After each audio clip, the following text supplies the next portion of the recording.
Hello, everyone.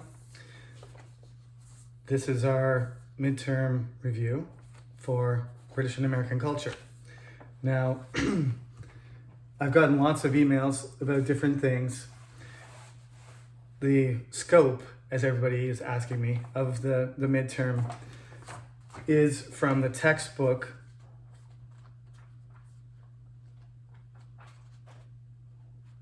from the introduction, okay? Where the introduction says 42, page 42, dominant culture, counterculture, subculture, that page, and where there's a page of Abraham Lincoln, the part from cultural studies, page 38, to the end of the writing on page 43. So 38 to 43. Cultural studies, objective of cultural studies, comparative cultural studies, basic ideas of comparative literature, how to examine people, place, and things under social context, cultural context, historical context. Okay, you need to read over those concepts. There's roughly 6 for you to understand there, and you're supposed to use them in your homework, right? There's also an assignment due. Don't forget, we have an assignment due. I'm pretty sure I put it up already. Yeah, the writing assignment is up. It's due on Friday. So you got 5 days left to do it. Let me see.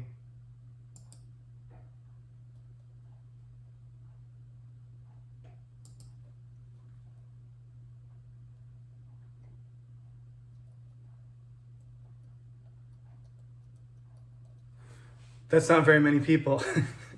This is normal, but that's what makes me a little bit scared. Don't forget, your assignments must be done by this Friday, okay? You have to do it this week. This is Sunday. This is Sunday? This is Saturday. Tomorrow's Sunday. When you see this video, it's probably Sunday or Monday. You got to get it finished. Only 5 people have sent assignments out of 60. All right, this is the point where things start to matter. A few students missed a couple quizzes and emailed me and says, "I'm sorry, professor, I'll do better." Fine, there's still time, right? Your quizzes are only worth 3%. So if you missed 2 quizzes, you lost 6%, okay? If you write 5 out of 6, actually, you're only gonna lose that 1 0, right? It's 5 out of 6 in the end. So if you missed 2 quizzes, you've only lost 3%. If you do your other quizzes, okay? So you're lucky.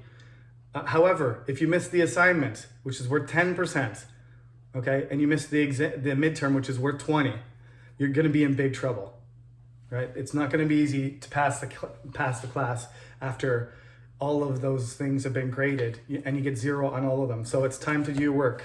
It's crunch time. Welcome to university. It's actually not harder than high school though. So just do your studying and do your best.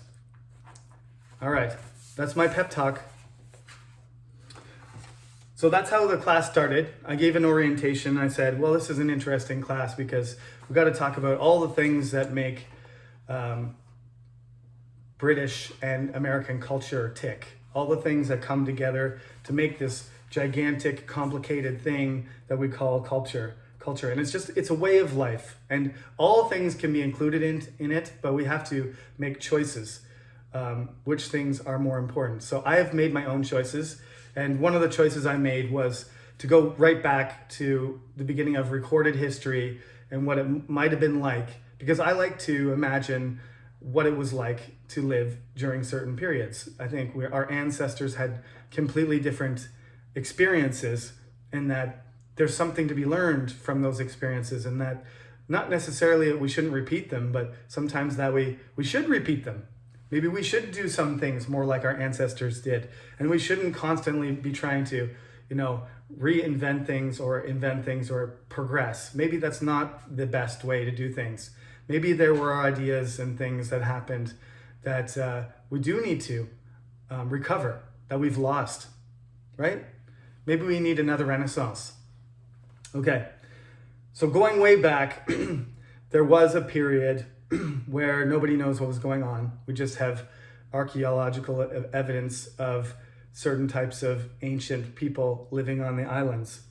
All of them. The British Isles include Scotland, Wales, the English Channel, the British Isles. Ireland is one of those isles too. It's not part of Great Britain. So you got to be careful what you say, right? Great Britain is normally the island. The United Kingdom of Great Britain is usually Northern Ireland too. It's a political thing, okay? The British Isles are all the islands, and then those little ones in between and near France as well. So the original culture that lived there, they were Celtic, remember? That doesn't mean they're exactly the same as the people that lived in France or the Belgier. That just means that they had certain ways of organizing their cultures around agricultural groups, and they had local leaders, and they didn't have big cities. They had towns certainly, but they had most of their technology was behind what the Romans had. They had ships, they had basic ships, and they had trade, and they had languages, and they had roads, and they had equipment, and they had organized society.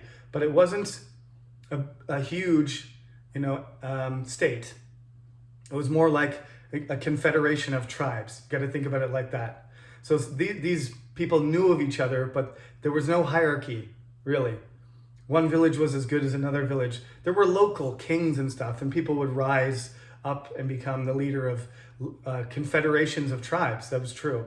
But it wasn't organized strictly. It wasn't a political entity in any way, the way Roman culture started to become. So when Julius Caesar fought against the Gauls, he had immense advantages in organization, in equipment, in support, supply chains, tactical knowledge, discipline, and the Celts did not. They were not organized, and they did not have strong leadership. Many of the leaders in Celtic tribes were Druids. So they had their own religion and everything. They were developed culture. So don't forget that. But to the Romans, they looked like savages. Okay, don't forget that either. Carrying around people's heads after they had killed somebody in battle as a trophy. Tattoos and painting their bodies and wearing furs and no clothes, no upper clothing in battle to show their strength and how brave they were. And, even in really cold weather, just ignoring the elements and fighting ferociously and very with great power, but as a group not being able to fight against organized lines of Romans with slashing swords and interlocking shields. So gradually the entire Gaulish world basically came under Rome's power, and Caesar came across first in a little scouting mission, and then 100 years later, the Romans came. Okay, that's how we started the course. Now I got to go a little bit faster here. So you have to write down, have to remember, what did the Romans do? What was their culture like? How did they change the culture of England? And, well, they weren't really in Scotland, so we'll say England now. The culture of Britain, I guess this is the first, British culture, if you want to call it that. The Celtic their names actually become Britain because it's kind of a evolution of the word for the island and their being the original people. So this Celtic people that remain, they become the Britons.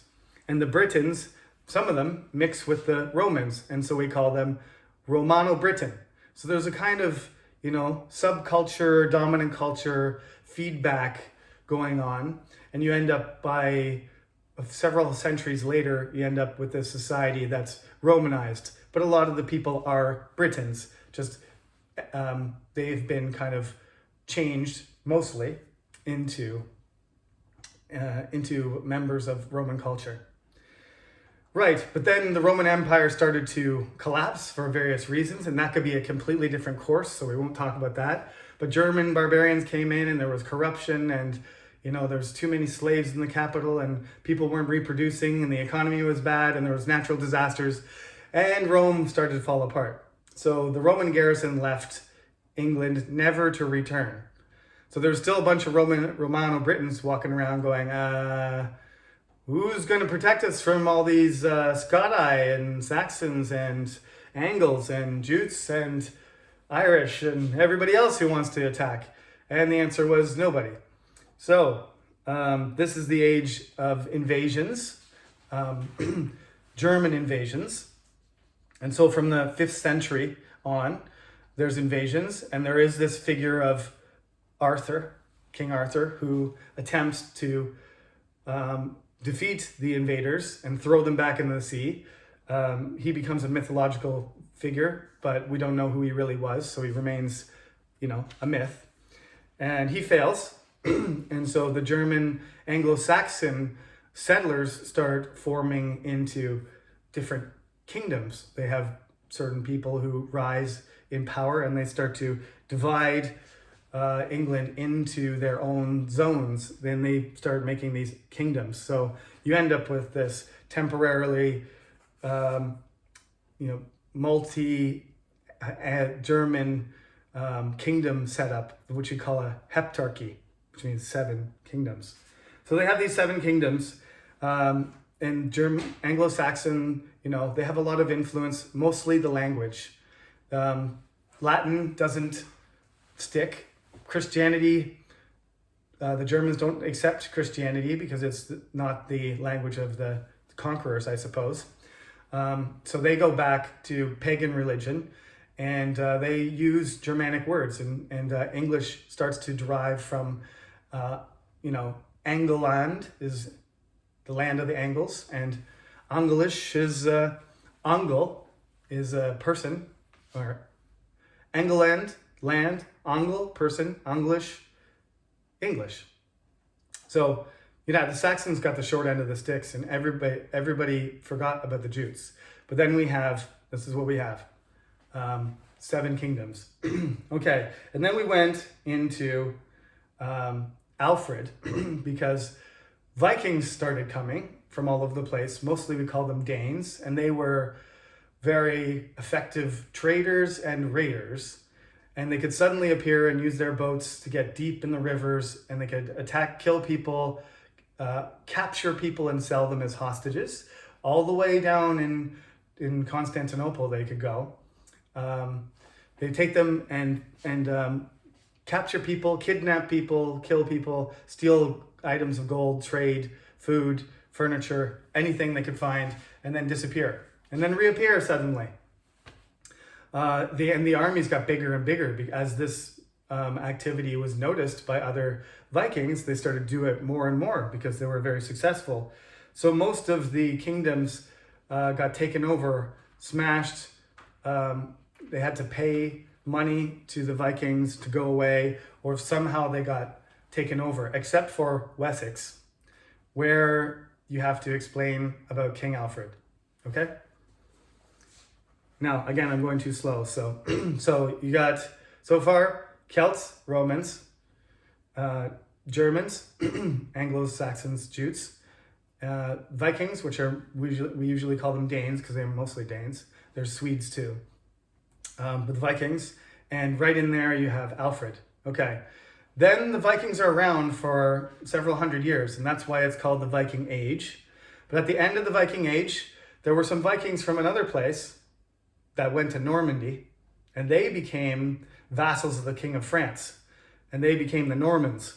So we got half Viking French guys over there, and some of the, quite frankly, the Northern English, they're half Viking as well. So we end up having this like half Viking battle coming up. But before that, there's a guy called King Canute, and he unifies all of the territory of the Vikings in the North Sea. So they call his, brief rule, which was popular with the English, where England and Scotland and Ireland and Denmark and parts of Sweden were all had the same leader, all had the same king, the great King Canute the Great, and he was Danish, but he was really popular. He died.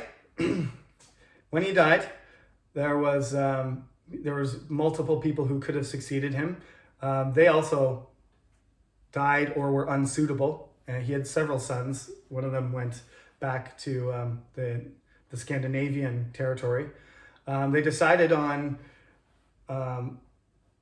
one of the possible candidates, Edward, who was descended from the same line as the Anglo-Saxons. He's descended from Alfred, but he was exiled and grew up in France, so in Normandy. So we got a Norman-raised Anglo-Saxon king. So you can see why all of this happened. Edward got married but didn't have any children. The local rich Anglo-Saxons wanted to be king. So Harold Godwinson did. He became king. His brother didn't like that. He went up north, got an English Viking, North English, Northern Viking army together. His name was Tostig, and the King of Denmark came over too. They attacked. Harold raced up there, massacred them, somehow completely annihilated them in a great victory. And then at the same time, William the Conqueror attacked from Normandy. When he heard that, he got his army together as fast as possible, raced down to Hastings, fought William all day, got an arrow in the eye, died, and the Normans took over in 1066. I hope that's fast enough going through the first part. So remember, we did the invasions, the first millennium and the invasions, and then we did kings and queens and Normandy. So you got to remember the effects of each of those cultures on the evolution of British culture, right? Okay, now I'm going to just this is going to turn into a list because I can't explain everything or I'll be here all day. So we got things about William the Conqueror, how England changed after the Norman conquest, language, laws, castles, right? Relationship with France, that kind of stuff.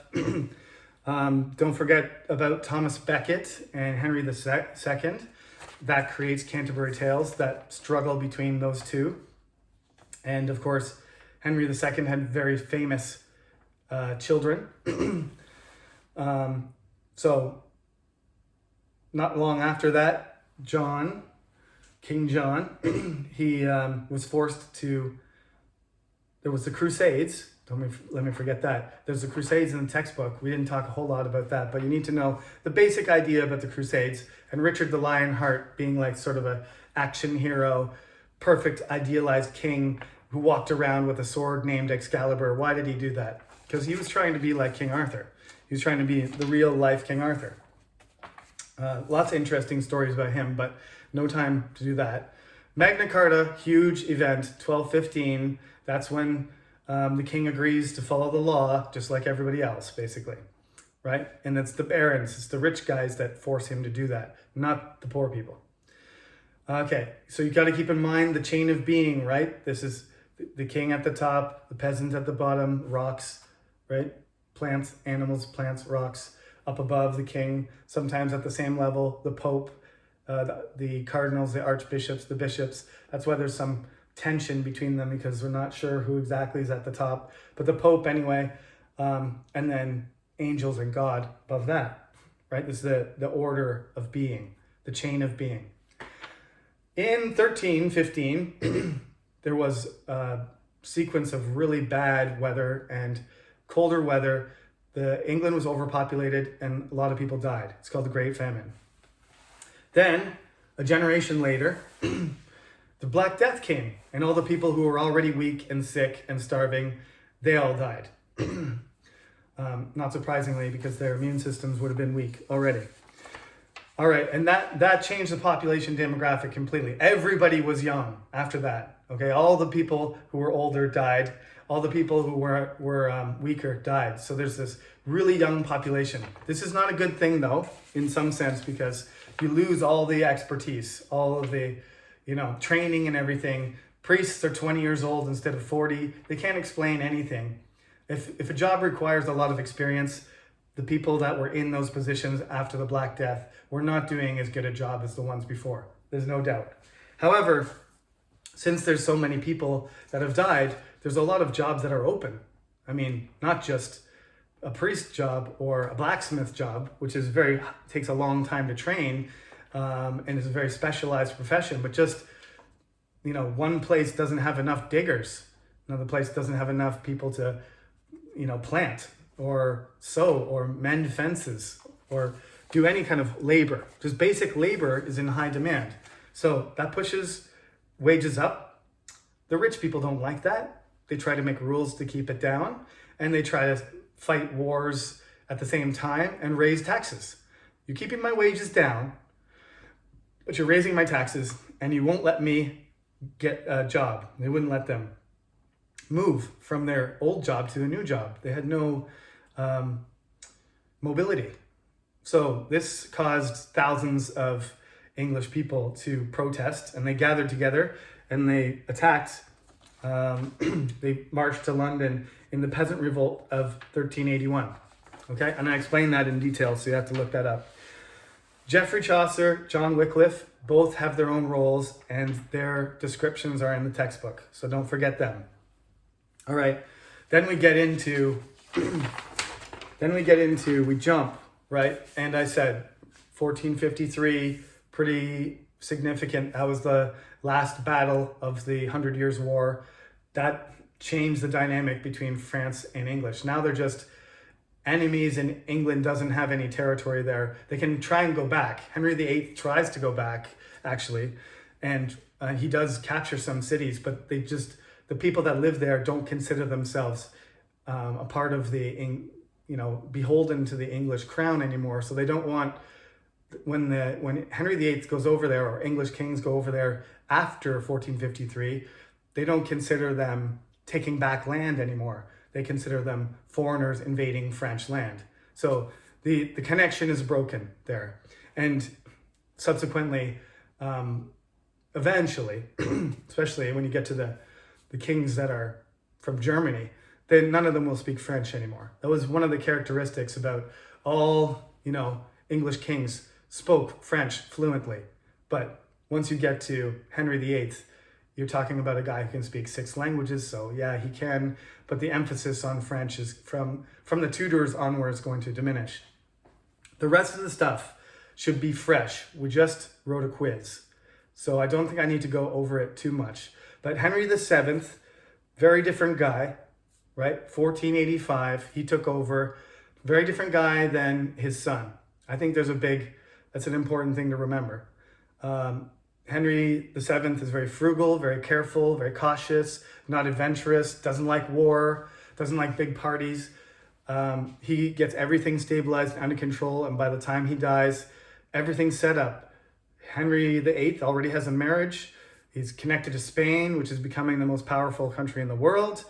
There's money in the crown. They have money to spend. There's finances for keeping the country going. Nobody wants to kill him. There's no other, rebellions going on. But Henry VIII will throw that all out the window and turn everything upside down. As you know, we spent a lot of time talking about him. So this is how the midterm goes. It's 30 questions. There's 10 questions. There's 10 points at the end. 2 5-point questions, okay? So you go through your multiple choice, all 30, and at the end, there's going to be 2 questions. You have to answer in your own words. You can't copy and paste from Google or Wikipedia or a blog. That's super easy to catch because it doesn't read like a person who's a real person. That reads like an encyclopedia. I don't want an encyclopedia to talk. I want your opinion about some issues that we've talked about in this class, right? So if I want to talk about what do you think the effect of the invasions in the first millennium were, I want you to write a short paragraph telling me about how the Anglo-Saxon invasions affected the development of British culture, and write down the details. Or you can talk about, well, first there was Celts there, and the Celts had this kind of language and they had roads. Explain it like me. And I'm not an encyclopedia. I'm giving you my opinion. I'm explaining it. and I'm putting it into an opinion, right? To make it more interesting. So that's why I want you to write. Don't copy a block of text from somewhere, from my textbook or anywhere else. Just demonstrate to me that you understand the material that you've been reading, okay? Why is it important, okay? So it could be something like this too. Talk about a king, any king or any ruler, and tell me what that ruler did and what was important to, how did they change British culture? These are the kind of questions that will be at the end.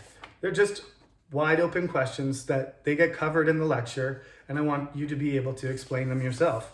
I could say something like, what is 14th century English culture like?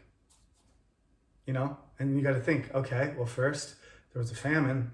Everybody didn't have enough food, and then the weather changed and it got colder.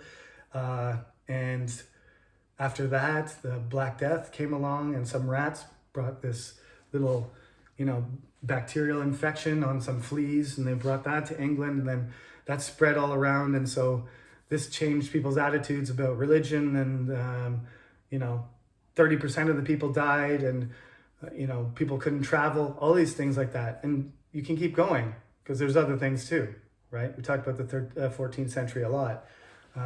Chaucer and John Wycliffe are in there. The Lollards are in there. Richard II is in there, right? So there's a lot of things, a lot of things to go over. But if you look at this review and you look at your quizzes, I haven't found a way to copy out a quiz for somebody who didn't do it yet. But if I can figure that out, then I'll post it. It's probably something easy. I just haven't done it before. So I'll figure that out probably tomorrow or Monday. And this video should be up by Sunday night, I hope, so that everybody has a chance to look at it. Also, don't forget your assignment, please. That's important. And the same goes for the assignment. You look up the information yourself about anything in British culture, right? The scope is very wide. You can choose any event in British culture that you want. Explain about it. Let me see here.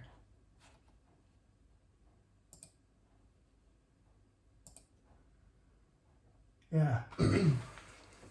I said anything in British culture, just make sure, like I just highlighted to you, at the beginning, we talked about these social, cultural, and historical contexts in the introduction of the textbook. Take a look at that and try and use those, try to explain those aspects of the thing, of the symbol, to make your assignment more organized. Okay? That's all. And I'll see you on Friday. I won't see you, but on Friday we will have the midterm. Google Forms, same thing. Just do your 30 multiple choice, and the part at the end, the 2 parts, they'll just be written. So you got to write a paragraph, right? Write a paragraph. What's a good answer? Something that has about 5 points. They're 5 points each. So make 5 points in your answer, and that's roughly what I'm looking for. Okay? Please don't try to cheat. If you try to cheat, you get a 0. That's it. Okay? You've been warned. Okay.